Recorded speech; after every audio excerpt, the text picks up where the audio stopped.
దేశవ్యాప్తంగా neat UC exam ను రద్దు చేశారు. ఈ నెల 3న జరిగిన నీట్ ఎగ్జామ్ పేపర్ లీక్ అయినట్లు ఆరోపణలు రావడంతో రద్దు చేశారు.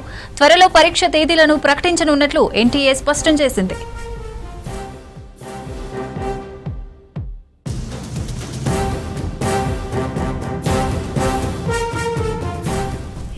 రైట్, నీట్ పరీక్ష రద్దుపై మరిన్ని డీటెయిల్స్ శ్రీశైలం అందిస్తారు. Srisailam, over to you.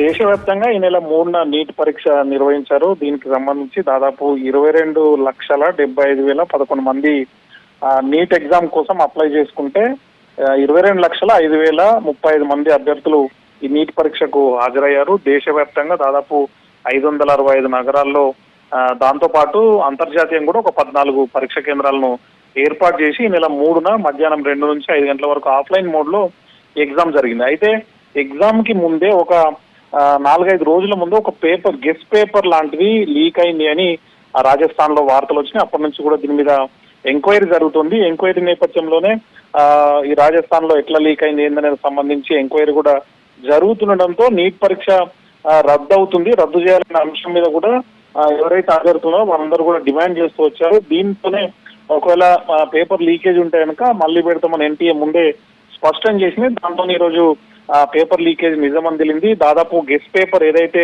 ఒక 410 క్వశ్చన్స్ తో ఉన్నటువంటి గెస్ట్ పేపర్ బయటకు వస్తే దాంట్లో 120 పైగా క్వశ్చన్లు అంటే ఈ నెల 3న జరిగినటువంటి ఎగ్జామ్ లో వచ్చినట్టుగా తెలిసింది. దీని మీద ఈ లీకేజీకి సంబంధించి రాజస్థాన్ లో బయటపడింది. అక్కడ నుంచి కూడా ఎంక్వైరీ స్టార్ట్ చేసింది ఎన్టీఏ. సపరేట్ సిబిఐ చేత కూడా ఎంక్వైరీ చేయించాలని కూడా డిమాండ్ చేశారు. అయితే పేపర్ లీకేజ్ నిజమని తేలడంతో ఎన్టీఏ దీన్ని రద్దు చేసింది ఈ పరీక్షని.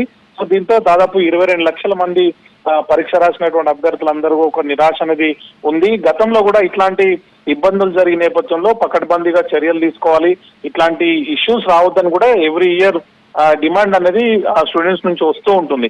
అంటే కీలకమైనటువంటి ఎంబీబీఎస్ లో ప్రవేశాల కోసం జరిగేటువంటి ఈ ఎగ్జామ్ లో కొన్ని చోట్ల లోపాలు ఉండడం వల్ల ఇట్లాంటి ఇబ్బందులై మళ్ళీ ఎగ్జామ్ రాయాలంటే చాలా ఇబ్బందికరమైన కావడంతో అభ్యర్థులు అయితే ఇప్పుడు ఆందోళనకు గురవుతారు. మళ్ళీ ఒక డేట్ అనౌన్స్ చేస్తామని ఎన్టీఏ చెప్పిన నేపథ్యంలో ఆ డేట్ ఎప్పుడు ఉంటుంది, మళ్ళీ ఎట్లా అంటే ఒకసారి ఎగ్జామ్ రాసిన తర్వాత కొంచెం రిలీఫ్ మోడ్ లో ఉంటారు స్టూడెంట్స్ అందరు కూడా. కానీ మళ్ళీ ఎగ్జామ్ రాయాలంటే వాళ్ళ మీద ప్రెషర్ పెరుగుతుంది. అది ఎగ్జామ్ మీద కూడా చూపిస్తుందని తల్లిదండ్రులు కూడా ఆందోళన వ్యక్తం అవుతుంది.